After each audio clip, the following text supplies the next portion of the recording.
Sundar media பார்வையாளர்களுக்கு வணக்கம்.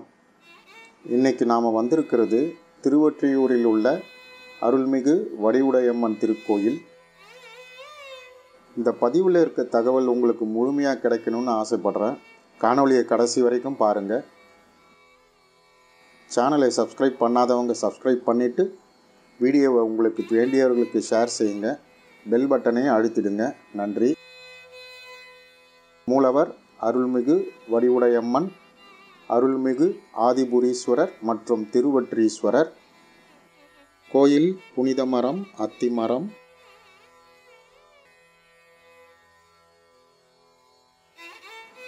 கோயில் குளம் பிரம்ம தீர்த்தம். கோயில் நேரம் காலை 6 மணியிலிருந்து பகல் 12 மணி வரையிலும், மாலை 4 மணியிலிருந்து இரவு 8:30 மணி வரையிலும் திறந்து வைக்கப்பட்டுள்ளது. தொண்டை மண்டல பகுதியில் உள்ள சக்தி முக்கோணத்தில் இக்கோயிலும் ஒன்று. மற்ற 2 கோயில்கள் திருவுடையம்மன் மீஞ்சூர் மற்றும் கொடியிடையம்மன் திருமுல்லை வாயிலாகும். கொடியிடையம்மன் வீடியோ லிங்க் டிஸ்கிரிப்ஷனில் கொடுத்துருக்க பாருங்கள். கொடிமரம், சிங்கவாகனம், பலிபீடம் அம்மை வடிவுடையம்மன் சன்னதிக்கு நேராக அமைக்கப்பட்டுள்ளது. அன்னை வடிவுடையம்மன் தன் பெயருக்கு ஏற்ப அழகே வடிவாக கருணை பொங்கும் முகத்துடன் ஞான சக்தியாக இங்கு அருள்பாலிக்கிறாள். தெற்கு நோக்கி நின்ற கோலத்தில் 4 கரங்களுடன் அபயவரத முத்திரையுடன் பக்தர்களின் குறைகளை கேட்கும் விதமாக தலையை சாய்த்தபடி காட்சி தருகிறாள். இவளை திரிபுர சுந்தரி, வடிவுடை மாணிக்கம் என்று அழைக்கிறார்கள். தினமும் உச்சிக்கால பூஜையின் போது சிவப்பு நிற புடவை சாத்தி பலாப்பழம் நைவேத்தியம் செய்து வேண்டினால் வேண்டுபவர்களின் விருப்பங்கள் அனைத்தும் நிறைவேறும் என்பது நம்பிக்கை. அம்பாளுக்கு குங்கும அர்ச்சனை செய்வது விசேஷம். மற்றொரு கொடிமரம், பலிபீடம் மற்றும் நந்தி ஆதிபுரீஸ்வரர் சன்னதிக்கு நேராக அமைக்கப்பட்டுள்ளது. பிரதான மண்டபத்தில் தெற்கு பார்த்தவாறு ஆதிபுரீஸ்வரர் சன்னதி நுழைவாயில் உள்ளது.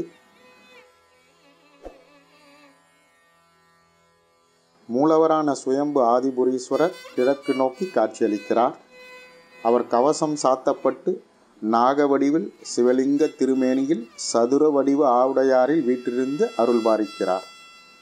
கார்த்திகை பௌர்ணமி தொடங்கி 3 நாட்கள் கவசம் நீக்கப்பட்டு நிஜலிங்க தரிசனம் தருவது கண்கொள்ளா காட்சியாகும். இறைவனுக்கு புணுக்கு, ஜவ்வாது, சாம்பிராணி எண்ணெய்களால் அபிஷேகம் செய்யப்படும். பிரதான மண்டபத்தில் மாணிக்க தியாகராஜர் சன்னதியும் உள்ளது. இவர் சப்தவிட தலங்களில் கணக்கில் வராத தியாகராஜர். ஏழருக்கு மாணிக்கங்கள் கொடுத்து உதவியதால் இவர் மாணிக்க தியாகராஜர் என்று அழைக்கப்படுகிறார். மார்கழி பௌர்ணமி இரவில் 18 திருநடனங்களை இவர் நிகழ்த்துவார். கோயில் வளாகத்தின் வடமேற்கு பகுதியில் திருவொற்றீஸ்வரர் கிழக்கு நோக்கி அருள்கின்றார்.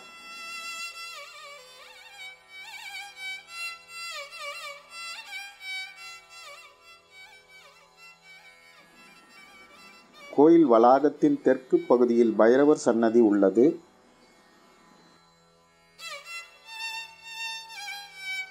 இக்கோயிலில் 27 நட்சத்திரங்களுக்கும் தனித்தனி லிங்கங்கள் அமைக்கப்பட்டுள்ளன. 27 நட்சத்திரங்களும் சிவபெருமானை வழங்கியதாக கருதப்படுகிறது. பிரம்மா, விஷ்ணு, சிவன் ஆகிய மூவரும் ஒரே உருவமாய் நின்ற ஏகபாத மூர்த்தி இத்தலத்தின் மற்றொரு சிறப்பு. தமிழகத்தில் வேறு எந்த ஆலயத்திலும் காண முடியாத சிறப்பு இது. காளி ரூபத்தில் வடக்கு நோக்கி அமர்ந்திருக்கும் வட்டப்பாறை அம்மனுக்கு தனி சன்னதி அமைந்துள்ளது. கம்பர் இராமாயணத்தை இரவில் எழுதும்போது இந்த வட்டப்பாறை அம்மனே தீப்பந்தம் ஏந்தி அவருக்கு அருள் புரிந்ததாக கூறப்படுகிறது. இத்திருத்தலத்தின் சிறப்பு சுந்தரரின் திருமணம். 63 நாயன்மார்களில் ஒருவரான சுந்தரருக்கு சிவபெருமானே இத்தலத்தில் திருமணம் செய்து வைத்ததாக கூற்று. திருவாரூரில் பறவையாரை மனம் புரிந்திருந்தார் என்றாலும் தல யாத்திரையில் திருவொற்றியூர் வந்தபோது சங்கிலியிடம் காதல் கொண்டு அவளை மனம் முடிக்க விரும்பினார். சங்கிலி சுந்தரருக்கு ஏற்கனவே திருவாரூரில் மனைவி இருப்பதால் தன்னை விட்டு பிரியாமல் இருப்பதாக சிவபெருமான் முன் சத்தியம் செய்யும்படி கேட்டார். சுந்தரர் தான் ஊர் ஊராகச் சென்று ஈசனை பாடுபவன் என்பதால் ஒரே இடத்தில் இருக்க முடியாது என்று கூறி சிவன் மகிழ மரத்தடியில் ஒளிந்திருக்க அங்கே சத்தியம் செய்ய முடிவு செய்தார். ஆனால் சிவன் இச்செய்தியை சங்கிலியிடம் கூறிவிட்டார். இதனால் சங்கிலி மகிழ மரத்தடியில் ஒளிந்திருக்கும் சிவபெருமானின் முன் சத்தியம் செய்யபடி கேட்டார். வேறு வழியின்றி சுந்தரர் மகிழ மரத்தை 3 முறை வலம் வந்து சத்தியம் செய்து சங்கிலியை மணந்தார். வடலூர் ராமலிங்க அடிகளார் இக்கோயிலின் நெருங்கிய தொடர்பு கொண்டவர். அவர் தினமும் திருவொற்றியூர் வடிவுடையம்மனை தரிசித்த பிறகே உணவு உட்கொள்ளும் பழக்கத்தை கொண்டிருந்தார். ஒரு நாள் இரவு நேரம் கடந்து கோவிலில் இருந்து திரும்பியதால் வீடு பூட்டியிருந்தது. பசியோடு திண்ணையில் படுத்து உறங்கினார். அப்போது வடிவுடையம்மனே அவரது அன்னியின் உருவத்தில் வந்து பசியை போக்கினார். இது வள்ளலாருக்கு அன்னை தன்னை கவனித்துக் கொள்வாள் என்ற மன உறுதியை அளித்தது. இத்தலத்தை தரிசித்த அடியார்கள் மற்றும் மகான்கள் திருஞான சம்பந்தர், சுந்தரர், திருநாவுக்கரசர், அருணகிரிநாதர் போன்ற தேவார மூவர்களாலும் பாடல் பெற்ற தலம் இது. கலிநாயனாரின் அவதார தலமாகவும் பட்டினத்தார் முக்தி பெற்ற தலமாகவும் விளங்குகிறது. ஆதிசங்கரர், கம்பர், கவி கலமேகம், இரட்டை புலவர்கள், தியாகராஜ சுவாமிகள், முத்துசாமி தீட்சிதர், வீணை குப்பையர், மறைமலை அடிகள் போன்ற பல மகான்களும் இங்கு வந்து பேறு பெற்றுள்ளனர். இக்கோயிலில் உள்ள மற்ற சன்னதிகளை பார்க்கலாம்.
பல சிறப்புகளை கொண்ட இக்கோயிலுக்கும் நீங்களும் வந்து பயன்பெற வேண்டும் என விரும்புகிறேன். இந்த பதிவு பிடிச்சிருக்கும்னு நம்புகிறேன். மற்றொரு கோயிலோடு உங்களை சந்திக்கிறேன். நன்றி. வாழ்க வளர்க.